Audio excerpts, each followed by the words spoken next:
We're continuing our preseason preview series, and this time we're looking at the MAC. Mike, we're bouncing into the MAC. We're taking aims at these teams in this conference now, trying to get back behind the microphone and knock these conferences out. A lot of position battles in this conference, and really for a lot of full FBS college fantasy football formats. This is where we find our golden nuggets right here in the MAC, especially great conference to watch as we get later in the year when these games move into Tuesday and Wednesday midweeks. Yeah, I mean, everybody loves action. Everybody loves the MAC until you get that surprise injury that is unannounced prior to game time that screws everybody over, which just well, that's why everybody needs to get into our Discord, right? I mean, it's the one thing that you really have a testament to sharing with us this year. And you know, the college fantasy football community and the brotherhood that we have now developed, that community is almost 400 deep. Really does a great job on Saturdays, kind of scouring the web, Twitter, getting feeds from stadiums to see who's dressed, who may not be, and maybe some of those last minute scratches. We don't get it. We're not going to hit it all, but we're going to really come close to catching a lot of that stuff early on Saturday morning. So I know you guys had a lot of success with that last year, Mike. Yeah, you got to scour the obscure message boards to find this information, and people on the Discord help us out tremendously. So, yep. So look, let's get into the MAC conference, man. We're gonna start like we usually do with some of the worst teams from last year, and you know, you're looking at Northern Illinois and Bowling Green combined 0-11, right? So let's just start with both of those programs. We'll fire it up first with the Falcons with Bowling Green. What are we looking for going into preseason camp? I want to see if Terrion Stewart's the real deal. I mean, we only saw him for 3 games last year, so limited sample size. And he was really good for those 3 games. So I just, with the limited amount of carries that he got, you know, he's just a bowling ball of a running back. So I think he can have some success in the MAC. He did, if you look, you know, we always made that point, oh, these guys faced just all MAC competition. And that was the same with Terrion Stewart last year, but he had success against Buffalo, which was the #1 defense in the MAC, and he had success against Kent State. You know, not a tremendous defense, but they were one of the better teams in the conference. So he showed out against some decent competition. So I definitely want to see if he's kind of the real deal this year. Yeah, Mike. And then what about, so I got the same thing, same question as you, just to really take it a step farther. Bowling Green was negative 33 point differential from their opponents last year. If they can keep games a little closer this year, then maybe we will see some better production out of Terrion Stewart. And like you said, you know, you want to see if he's the real deal. I think the best way that we can get some production out of him and for him to hit his fantasy threshold is for Bowling Green to be a bit more competitive in games this year. I mean, look, we could probably say the same thing about Northern Illinois, so we'll hop over there. I mean, you know, the difference between Northern Illinois and Bowling Green, Northern Illinois didn't win a game last year. They went 0-6, but their point differential was just on average 13 points. So they were really close in a lot of games last year, or at least within striking distance, right? Competitive. Yeah, my alma mater, if you didn't know. Yeah, it's kind of depressing being an NIU fan right now. We should be the class of the MAC every single year, just being so close in proximity to Chicago with that recruiting base. But yeah, we've come a long way from the Jordan Lynch and Chandler Harnish years. So I'm curious to see how the backfield shakes out. You know, Harrison Whaley's probably going to be the starter this year. He looked good in another guy with limited sample size last year. Both on the Discord, you know, we've been talking about this true freshman, Ontario Brown, who, friend of the site, Josh, he was asking the NIU beat writer yesterday, like, hey, why is Ontario Brown not involved in this rotation early on in camp? Kind of got a you know, obscure answer of you know, just the how much depth NIU has in the backfield entering this year. You know, Aaron Collins is back. They got another transfer from Youngstown State in the backfield as well. But yeah, Ontario Brown, question marks. If he's going to be part of that rotation, maybe gets a redshirt year. This is a guy that had all P5 offers, yet somehow landed at NIU for reasons unknown to me right now. So they have depth in that backfield. Does somebody like Whaley or Brown or whomever shake out as the lead dog? Remains to be seen. Yeah, well, the one thing about NIU depends on how competitive they can be, Mike. It's just something that we talked about for Bowling Green because same thing for me. I want to see how the running back spot shakes out. Brown was someone that you and I talked earlier in the preseason that you really had your eyes on. And you know what? I think really how the season plays out will determine whether or not maybe a guy like Brown gets a shot, right? I mean, well, you start out 1-5, 0-6, 2-8, tend to shuffle the deck a little bit. And so maybe he gets some run late. Maybe and sometimes with these youngsters coming in, it takes a spring and preseason camp for them really to make a name for themselves. And I think coaches are really careful on not overhyping the young guys nowadays, particularly when they do have some proven talent in camp already. But let's skip programs here to another program where I think for me and yourself, probably we're going to focus on the backfield, and that's over in Akron. Yeah, so I was just looking at it today. I'm probably one of 5 people that have a subscription to the Akron Beacon Journal, and so I was reading up on that this morning, and I want to see.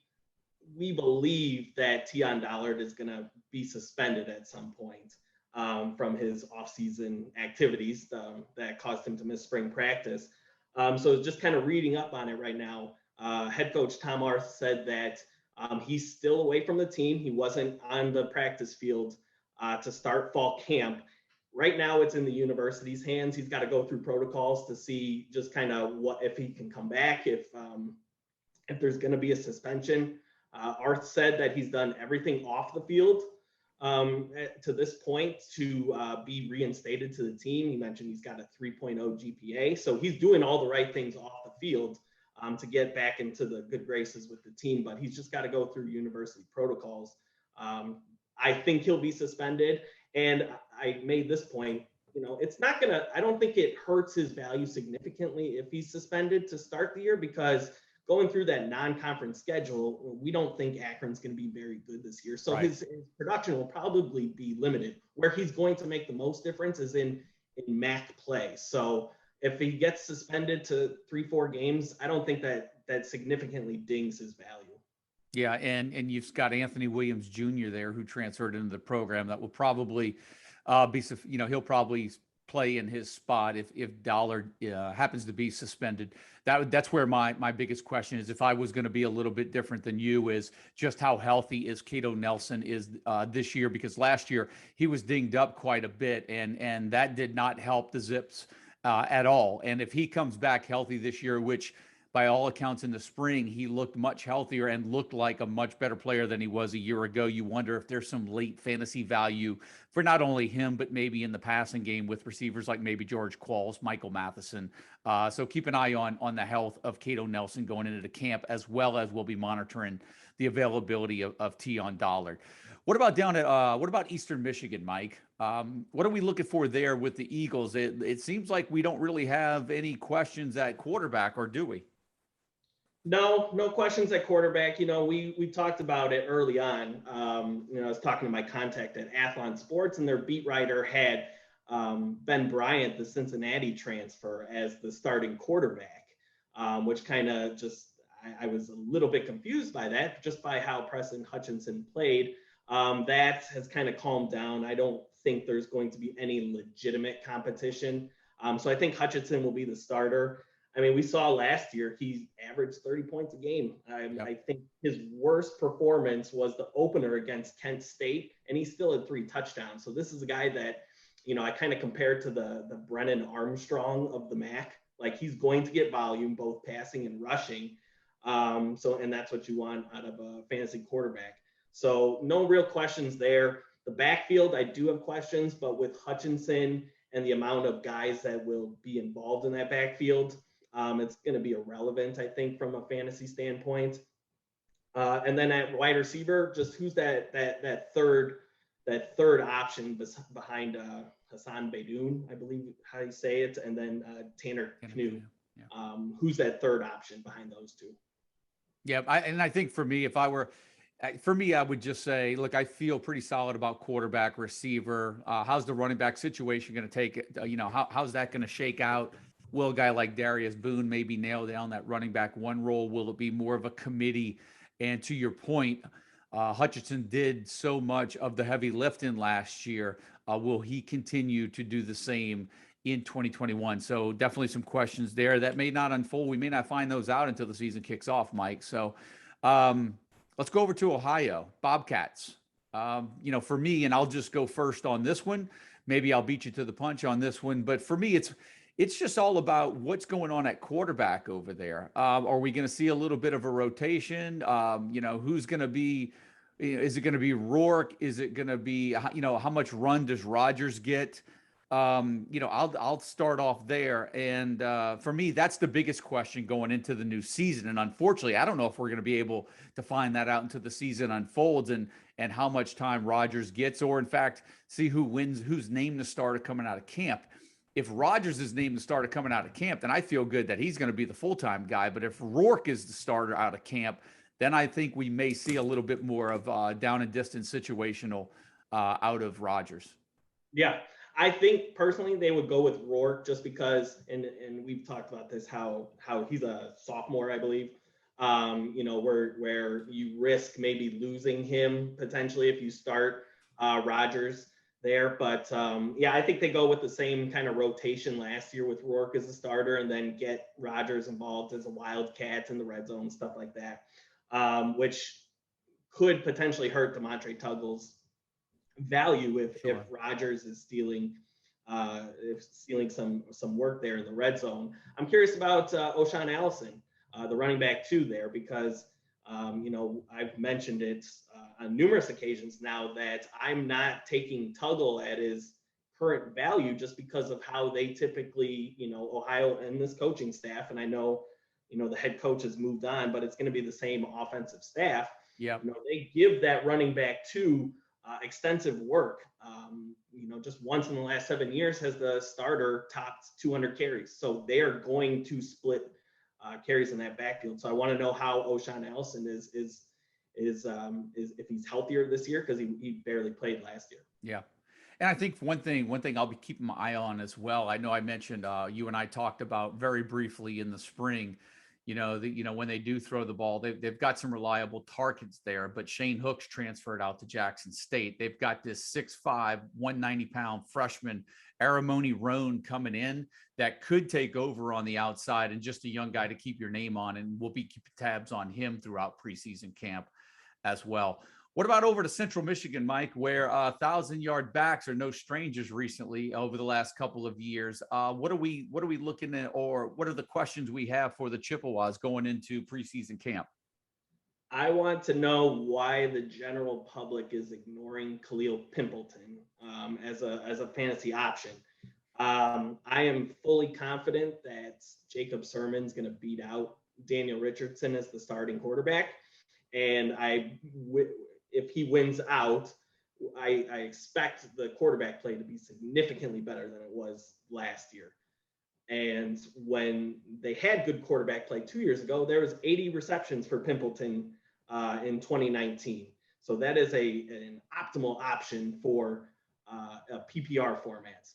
And his current ADP is sitting 20 spots lower than the range where I have him in my rankings, and probably I believe you're in that similar ballpark.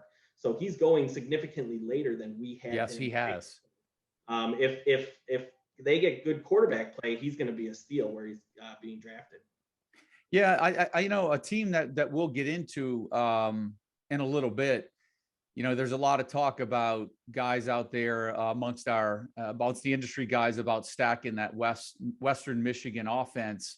I'm wondering why not the Central Michigan offense when you've got running backs like Kobe Lewis, Lou Nichols, both potential 1,000-yard backs. And like you said, Pimpleton, a receiver that's being really undervalued right now. For me, that's about as solid as a 1-2-3 fantasy punch in this conference when you're looking at production. So we're going to get into the Broncos for a bit, but not really many questions for me here other than what you just mentioned, aside from the fact that maybe wondering if there's, is it going to be a 1A, 1B situation in the backfield, or will it be a true, will we see a true running back two split between Nichols and Lewis?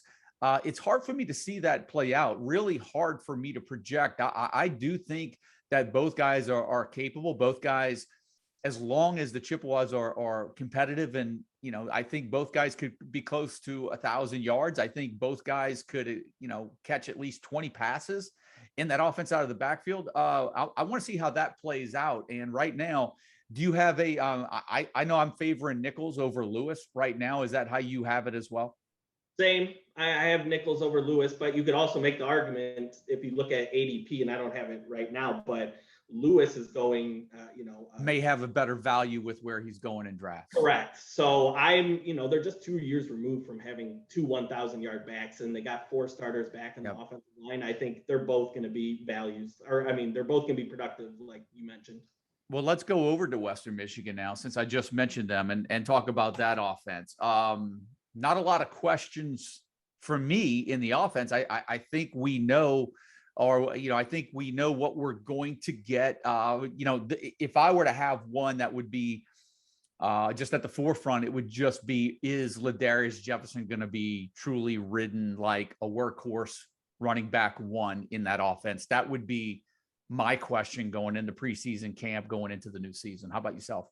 Yeah, it's a good question. I think, what he did average 24 carries a game toward down the stretch last year, but then Sean Tyler, the backup, was injured. So, correct.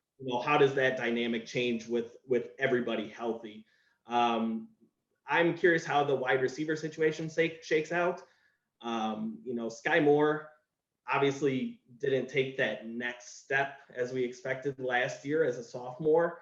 But then if you extrapolate his numbers over a 12-game span, he would have surpassed what he did as a freshman. So he was still on target to reach his freshman level. He was just overshadowed, right, by Dwayne Eskridge. So I think he'll be a solid producer. Does Jalen Hall emerge then as that wide receiver one, or is he just a kind of a complementary piece to Sky Hall? Right. He averaged 27 yards a catch last year. I believe he runs between a 4.3 and 4.4 40. Good size. 6'4", yep, size too as well. So he's got the pieces, the physical attributes to be a successful wide receiver. And then the third option, Bryce Nunnally, Tennessee Chattanooga transfer. You don't have 138 receptions, even at the FCS level. You don't have that by accident. So he's got some talent. So he could be another guy that enters that mix and makes this, passing offense very successful. Yeah, good point. What about with the Bobcats, Miami of Ohio, Mike? No, I'm sorry, Red Hawks. What are we looking for there? Because last year, in the abbreviated season, they lost both of their starting backs going into the year, and they were basically, when we talk about running back by committee, I think that brought running back by committee to an entirely different level, because they went into the season without both of their starters, Tyree Shelton and Jalen Bester. For me, that's where my questions are this year. Going into last year, I really liked Shelton 2 years ago. I thought he had a really good chance for as good as Bester was, to possibly be the Red Hawks' best back. I'm really curious to see how those guys, first of all, is Jalen Bester totally recovered? Are they both healthy, 100% ready to rock and roll? And how does that play out in the, for me, in the running game for them? Because I feel good about Sorensen as their wide receiver one, and they're obviously set with 2 quarterbacks there. I think either guy could carry the load if one went down, right? Whether it's Gabbett or Mayer. So for me, all questions going into preseason camp are at running back. How about yourself? Same. Just with Bester and Shelton out last year, you got to see some younger guys emerge, and they ran it fairly well last year without those two. So now you have bringing everybody back, plus adding Shelton and Bester into the mix in a situation where you have you're going to have a committee. They've always had a committee approach, right? Running back right. One average 134 carries per season over the last between 2014 and 2019. So just increased depth plus those 2 guys coming back. It's a situation I'm going to avoid.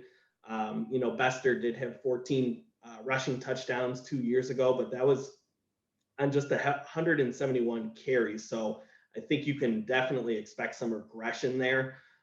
So I do want to see how healthy Bester is and if he's good to go. But yeah, I'm avoiding that situation. Yeah. So to hop over to Toledo, let's go there because I think we're on the same page with Miami of Ohio. Let's go over to Toledo, Mike. What are we What are we looking for as far as questions with the Rockets? Are there any? Wide receiver. I want to see if somebody emerges as that kind of alpha.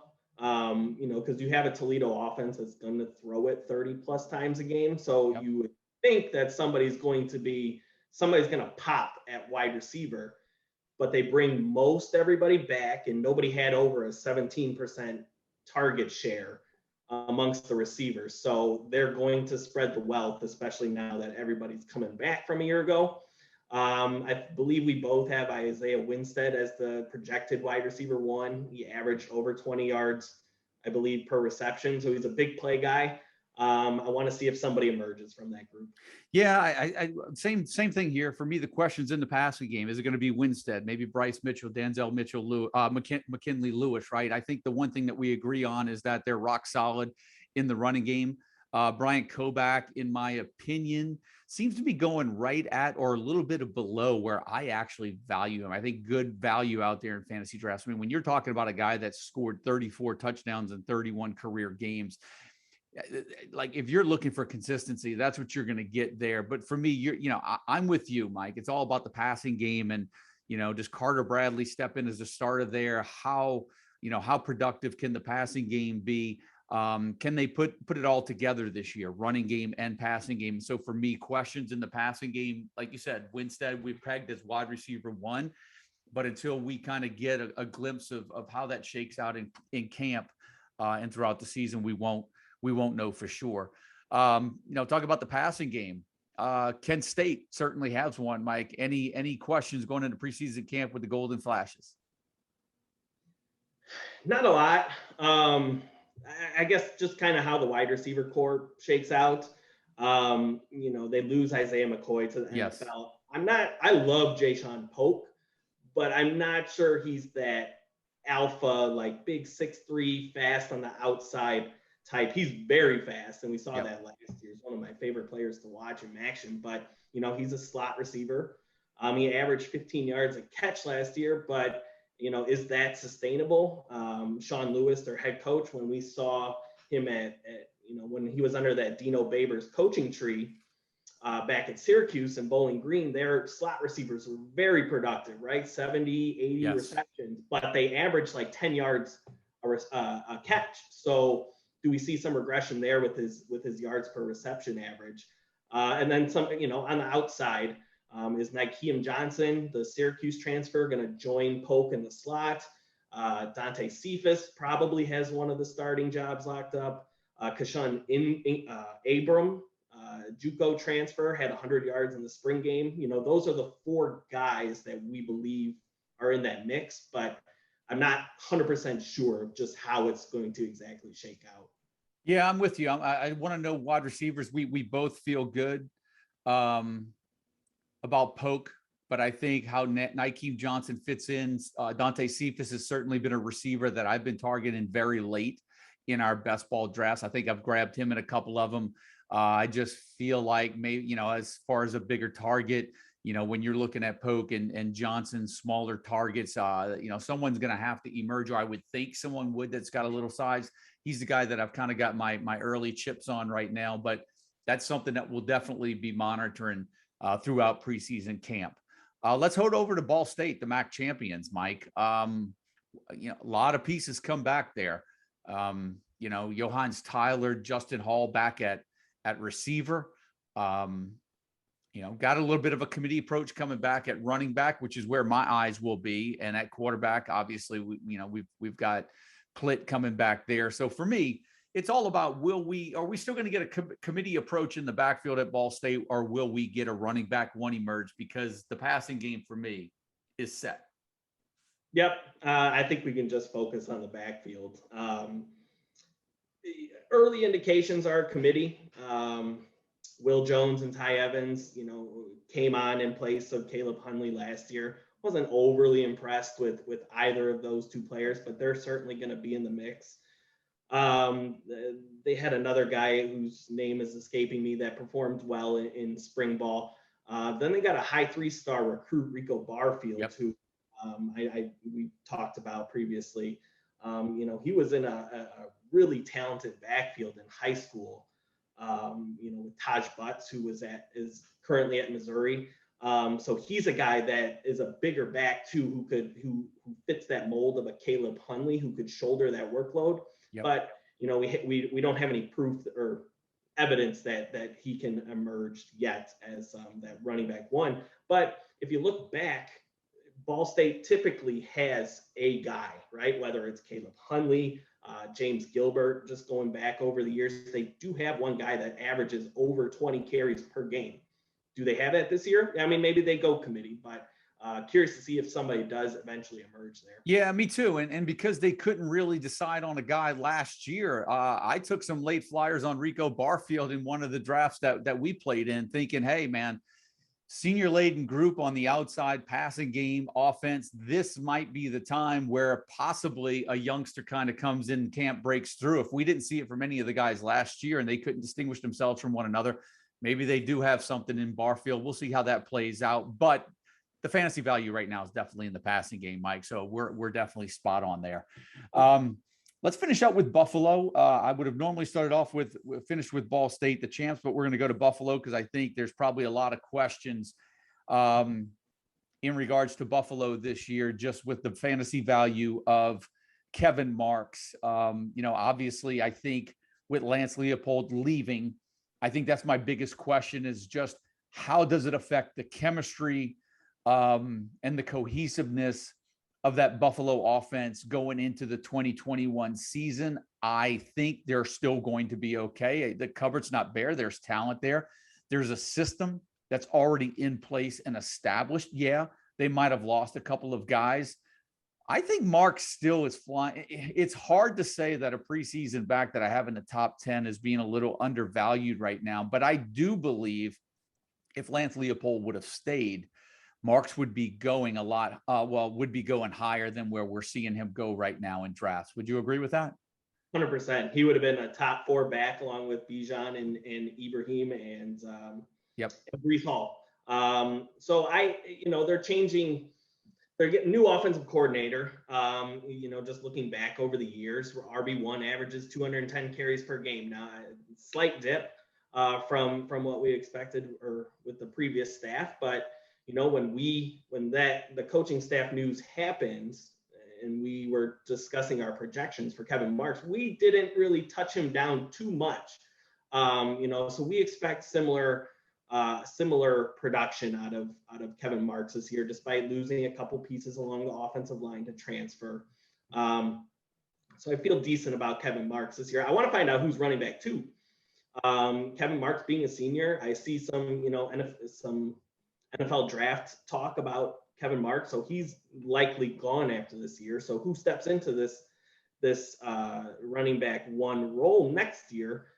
And it matters this year too, because the running back 2 has averaged 133 carries and 700 yards over the last 7 years. So it's almost a similar situation where they're going to give 2 guys the bulk of the load.